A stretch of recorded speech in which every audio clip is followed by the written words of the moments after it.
بسم اللہ الرحمن الرحیم۔ کیسے ہیں آپ؟ اللہ کرے جہاں رہیں خوش و خرم رہیں اور شاد و آباد رہیں۔ الیکشن کی گہما گہمی جاری ہے اور ایسے میں مختلف سیاسی جماعتیں اپنے منشور کے نام پر عوام میں اور ملک میں بعض ایسی گھنونی سازشیں کر رہے ہیں اور کھیل کھیل رہے ہیں کہ جس کا عام آدمی اس کو جب تک سمجھ آتی اس وقت تک وہ جماعتیں اپنی واردات ڈال چکی ہوتی ہیں۔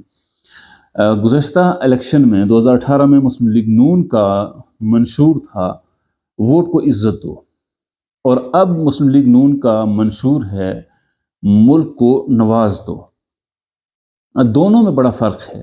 گزشتہ جو الیکشن تھے اس میں مسلم لیگ نون نے بتانے کی کوشش کی کہ چونکہ اسٹیبلشمنٹ مداخلت کرتی ہے، ووٹ اس طرف نہیں جاتا جس طرف یعنی ووٹر دے رہا ہوتا ہے، یا یوں کہا جائے کہ ووٹر کی جو رائے ہے اس پر اثر انداز ہوتی ہے اسٹیبلشمنٹ، سو ووٹ کو عزت دو کا نعرہ دیا گیا۔ اور ہمیشہ یہاں ہماری سیاسی جماعتیں اینٹی اسٹیبلشمنٹ ہونے کا بیانیہ بناتی ہیں اور لوگوں میں یہ تاثر دیا جاتا ہے کہ وہ اسٹیبلشمنٹ کے خلاف ہیں، جبکہ عوامی رائے یہی ہے کہ وہ ہمیشہ اس کو سراہنے کی کوشش کرتے ہیں جو اسٹیبلشمنٹ کے خلاف ہو۔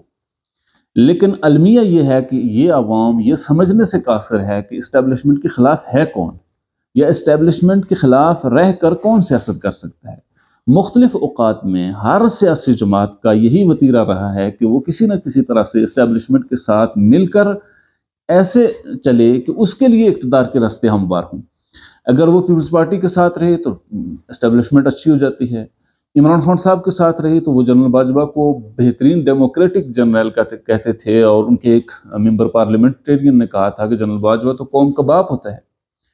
اور وہی اسٹیبلشمنٹ جب عمران خان کے اگینسٹ وہ چلی جاتی ہے یا اس کو اس طرح سپورٹ نہیں کرتی جس طرح عمران خان کی ضرورت تھی، سو انہوں نے میر جعفر اور میر صادق کہنا شروع کر دیا۔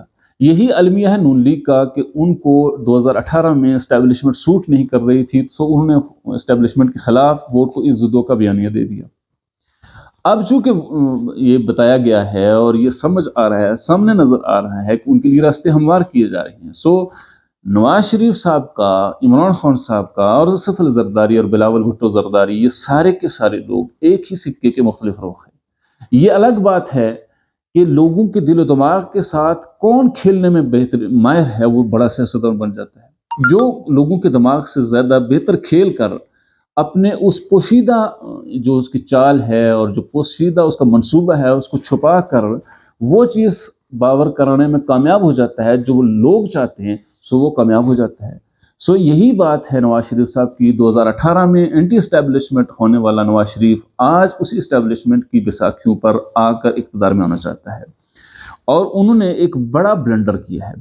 یہ یاد رہے کہ پاکستان ایک اسلامی نظریاتی ریاست ہے، اسلام کی بنیاد پر بنائی گئی ہے۔ آئین جب بنایا گیا 62-63 کی شکیں اس میں شامل کی گئی، بعد میں یہ کہا گیا کہ ضیاء الحق نے اس میں 62 کی جو نیچے 4 شکیں ہیں ان کو شامل کیا ہے، سو ڈکٹیٹر کی شامل کردہ ان شکوں کو درست نہیں قرار دیا جا سکتا۔ اگرچہ مختلف سیکولر جو سیاسی جماعتیں تھیں وہ ان کو نکالنے کی بات کرتی رہیں، لیکن مسلم لیگ نون نے ایسا نہیں کہا تھا۔ سو اب کی بار جو انہوں نے منشور دیا ہے وہ پاکستانی عوام کے اس بنیادی اور اس اسلام کے نام پر بننے والے ملک کی بنیادی جو مقصد تھا اس کے سراسر خلاف اور اس سے انحراف ہے۔ چونکہ نون لیگ یہ لکھ نہیں سکتی کہ ہم اسلامی شکیں ختم کرنے جا رہے ہیں، اس لیے کہ اگر یہ لکھے گی تو عام آدمی سمجھ جاتا ہے۔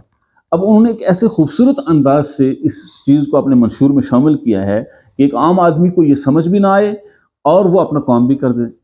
اور پھر یہ بات کہ اس آئین کو، اس یعنی منشور کو تیار کرنے میں اسحاق ڈار کا بڑا کردار ہے، احسن اقبال کا ہے، عرفان صدیقی کا ہے۔ یہ تینوں مذہب پسند شخصیات بتائی جاتی ہیں، اور اگر ان جیسے لوگ مسلم لیگ کے اندر بیٹھ کر اس طرح کی گھناؤنی سازش کا حصہ بنیں گے تو امید کی جاتی ہے کہ عوام اگر اس کھیل کو سمجھ جائے تو یقیناً نواز شریف کے اس بڑے بلنڈر کی ان کو یہ خمیازہ بھگتنا پڑے گا کہ وہ اقتدار سے پھر محروم ہوتے نظر آئیں گے۔ اب اگر ہم بات کریں کہ وہ شیعہ کیا ہے اور اس کی تفصیل کیا ہے، انصار عباسی صاحب نے ایک بھرپور اس پر ویلاگ کیا ہے۔ نون لیگ نے جو لکھا ہے اپنے منشور میں، اس نے کہا ہے کہ ہم آئین کے آرٹیکل 62 اور 63 کو ان کی اپنی جو اوریجنل حیثیت تھی 1973 کی، ان پر لے کر آئیں گے۔ اور اوریجنل حیثیت کیا تھی؟ یہ جو آگے آپ کو تفصیل بتائیں گے کہ جو 62 کے نیچے 4 اسلامی شیخیں شامل ہیں، گویا یہ اس وقت شامل نہیں تھی۔ یہ کہا جاتا ہے کہ ضیاء الحق کے دور میں یہ شامل کی گئی، تو چونکہ ضیاء الحق نے شامل کی تھی، یہ اوریجنل فارم نہیں ہے۔ اوریجنل فارم وہ ہے کہ جس میں یہ 4 شیخیں شامل نہیں تھی، سو اس پر لانے کا مطلب یہ ہے کہ ان 4 شیخوں کو ہم اس سے نکال دیں گے۔ اب اگر اعتراض یہ ہے کہ یہ ضیاء الحق نے شامل کی تھی، تو 2010 میں جب 18ویں ترمیم آئی، 100 سے زیادہ ترامیم کی گئی، اس وقت ان کو کیوں نہیں نکالا گیا؟ جب الف سے یا تک پورے آئین کا ریویو کیا گیا، اس وقت ان شیخوں کو کیوں نہیں نکالا گیا؟ اور یہ کہا گیا 2010 میں کہ کسی بھی اسلامی شیخ کو نہیں نکالا جائے گا۔ اب مسلم لیگ نون یہ ایک بڑی واردات ڈالنے جا رہی ہے۔ اگر ہم بات کریں اس کی، تو اس میں یہ آتا ہے کہ 62 کے تحت کوئی بھی شخص مجلس شورا یا پارلیمنٹ کا رکن ہونے یا چنے جانے کا اہل نہیں ہوگا۔ کون سا؟ جس میں یہ 4 چیزیں ہوں گی۔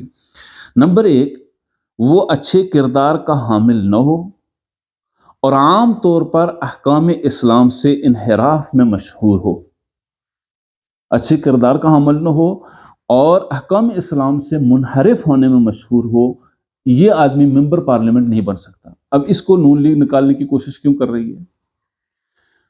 نمبر 2، وہ اسلامی تعلیمات کا خاطر خواہ علم نہ رکھتا ہو اور اسلام کے مقرر کردہ فرائض کا پابند نہ ہو، نیز کبیرہ گناہوں سے بچنے والا نہ ہو، مجتنب نہ ہو۔ یہ اسلامی شیخ نکالنے کی کیا مروڑ پیش آ رہی ہے مسلم لیگ نون کو؟ اور نمبر 3، وہ سمجھدار پارسا نہ ہو اور فاسق ہو اور ایماندار و امین نہ ہو اور عدالت نے اس کے برعکس قرار نہ دیا ہو۔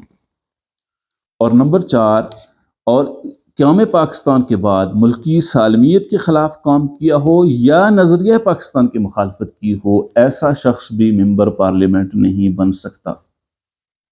سو یہ شیخیں شامل کی گئی تھیں جن کو اب مسلم لیگ نون نکالنے کی بات کر رہی ہے۔ سو یہ ایک بہت بڑا بلنڈر جو نواز شریف کی طرف سے آ رہا ہے، جو مسلم لیگ نون کی طرف سے آ رہا ہے، یہ یقینی طور پر اگر قوم اس کو سمجھ جائے، اب انہوں نے یہ نہیں کہا کہ ہم ان 4 اسلامی شیخوں کو نکالیں گے، انہوں نے کہا کہ ہم 62-63 کی اوریجنل جو فارم تھی اس پر لے کر آئیں گے۔ اوریجنل فارم میں یہ نہیں شامل تھی، بعد میں یہ شامل کی گئی، لیکن اس کے بعد 2010 میں پھر 18ویں ترمیم آئی، پورے آئین کو دیکھا گیا، جس میں جو خرابیاں اس وقت نظر آئیں ان کو نکال دیا گیا، اور یہ بھی کہا گیا کہ کسی اسلامی شیخ کو نہیں نکالا جائے گا۔